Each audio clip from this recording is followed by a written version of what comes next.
Welcome to the Survivor to Thriver show with your happiness expert, Samia Bano. Do you feel stuck, silent, and stressed? Is something hurting your heart and soul?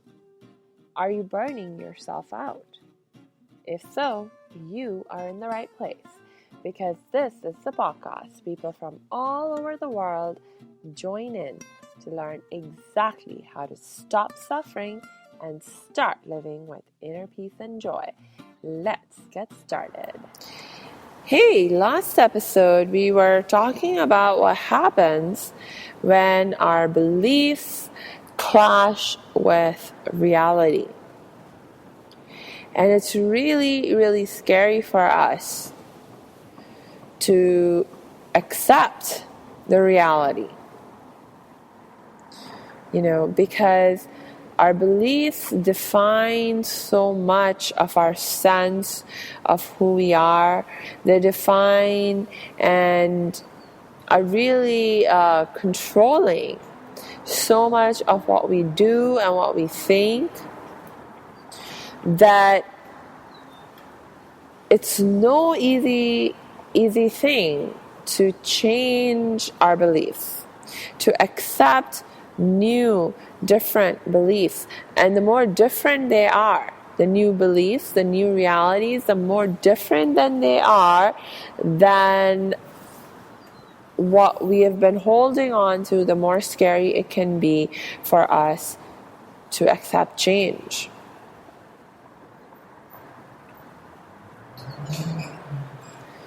So last episode, I was asking the question about what is a solution?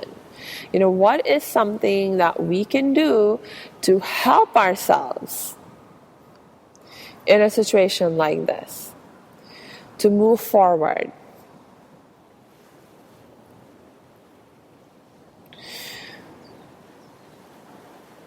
Well, if you actually listen to my training on my Survivor to Thriver formula, which I had released a couple of months ago or so, then you actually know the answer to this question, right? What's the first step in the Survivor to Thriver formula? The first step in the Survivor to Thriver formula is to stop the hurt and pain, right? Stop the hurt and pain. So it's like, here you are, you're feeling afraid. There's something that's hurting you, right? You know, in this context, it's like this fear that you have of the change. It's like you're feeling like, this reality, this new reality is being forced upon you. You'd much rather not deal with it. You'd much rather just ignore it, move on with your life. But you're not being allowed to do that. And so what can happen for a lot of people is that it can make them really angry, that they're being forced to face something that they don't want to face. And for a lot of people, that anger can give way to a sense of depression also. That, hey, it's like I'm being forced to deal with the scary thing that I don't want to deal with. It's causing all this stress in my life. Why can't I just get over it? Leave me alone. But it's like no matter how much I try to resist, how matter I try to deny, I cannot run away from this. I cannot escape this. It keeps coming back and forcing itself upon me.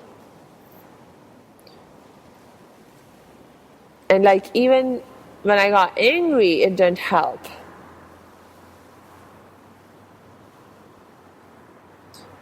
And so then you sort of like have this moment where you give up, but you're not giving up, that giving up doesn't make you feel good, because you're not like empowered, you're not choosing, you're like giving up, you're like, there's nothing I can do. Like, I'm trying to, I don't want to face this, I don't want to deal with this, and I tried to resist it, I even got angry about it, but nothing's worked, nothing's working. So you sort of like give up.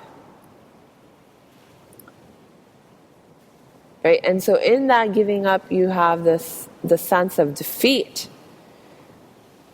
And that sense of defeat is depressing.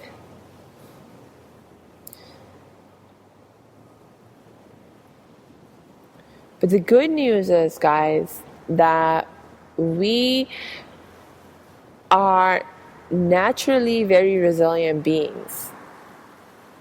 You see, and we have this like deep-seated sense of hope within us.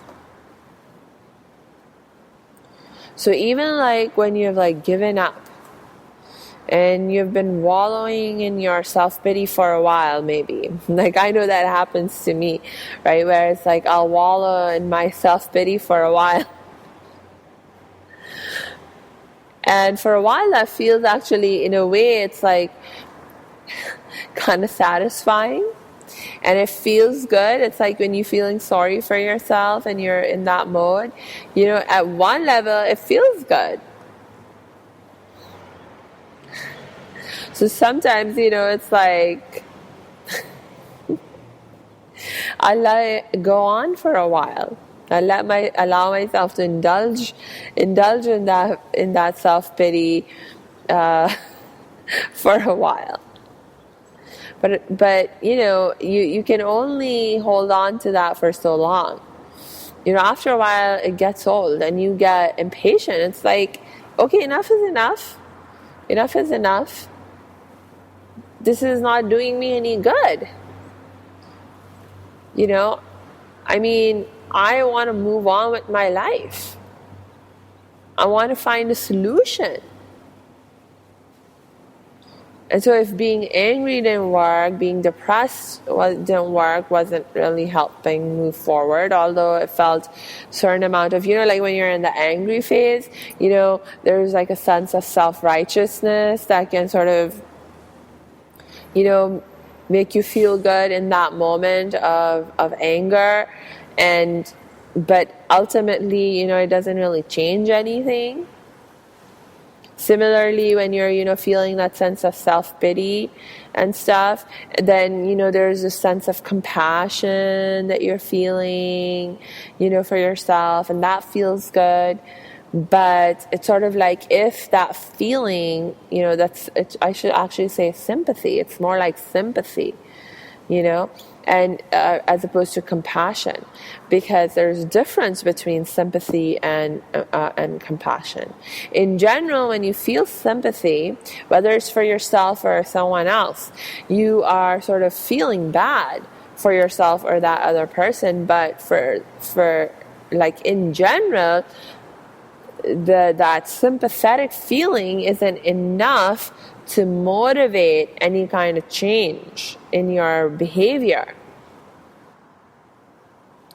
Compassion, on the other hand, like when you're truly feeling connected with yourself or with someone else from a place of compassion, you not only feel the feeling that that person is experiencing or that you are experiencing, but compassion is a motivating force.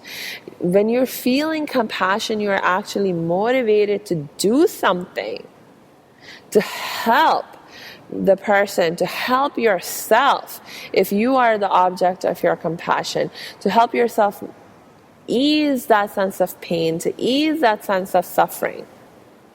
Right? So it moves you into action, to doing something different, to problem solving. right? And so it's like here, you see, you felt angry, did no good. So now you're move into depression sometimes, and you initially it's just like a sympathetic kind of feeling, but that doesn't really do anything.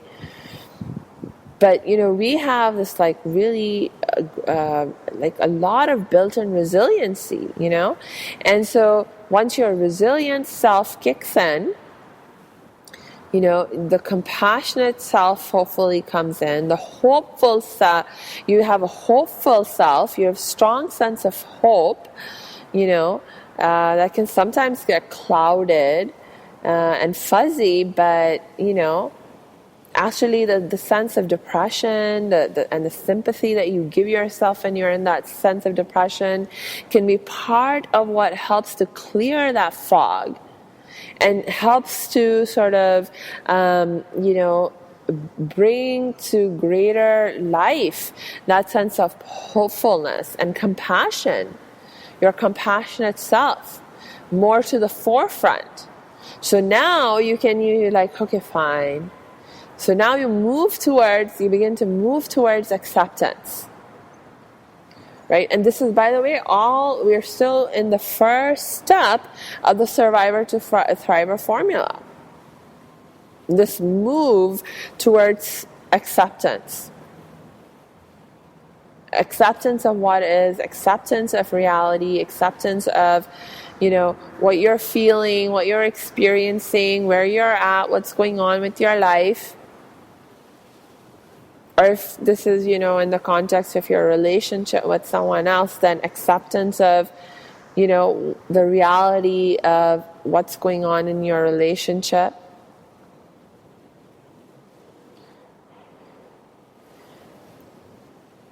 But this acceptance, you see, is not like you have already moved through assuming you have already moved through the depressive phase and the anger phase. The acceptance that you arrive at now is a more is no longer a giving up or a giving in. It's more like just an acknowledgement of it is what it is. It is what it is. It is what it is. But now I want to move forward. I want to move forward. I want to move on. It's this state where, you have now released yourself. You've released, you've freed up your energy from the anger, from the depression. And you have freed it to the possibilities of what next, what else, to exploring options, to exploring solutions. So acceptance of what is. Now, the thing is, here's the good news, that if you are right now finding yourself struggling to, face the reality of your situation or face the fear that you're experiencing, the stress that you're experiencing, you don't have to first become depressed or angry or go through years and years of living in denial.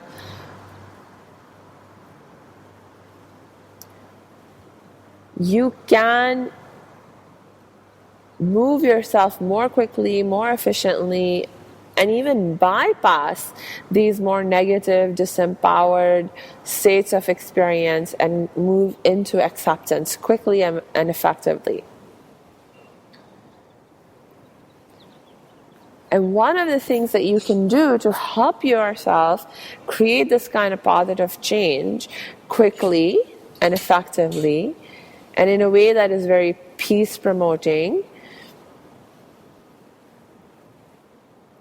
is to shift your perspective on change. You see, it's like when we resist change, when we see change as a bad thing, as a scary thing, as a difficult thing, then of course you don't want to change, and of course you're going to resist it and, fight every step of the way. But insofar as it's a losing battle, you're only, increasing your suffering, increasing difficulties in your life by engaging in that losing battle, right? So what you can do instead is be like, hey, let's shift our perspective. And I see change now as a glass half full situation.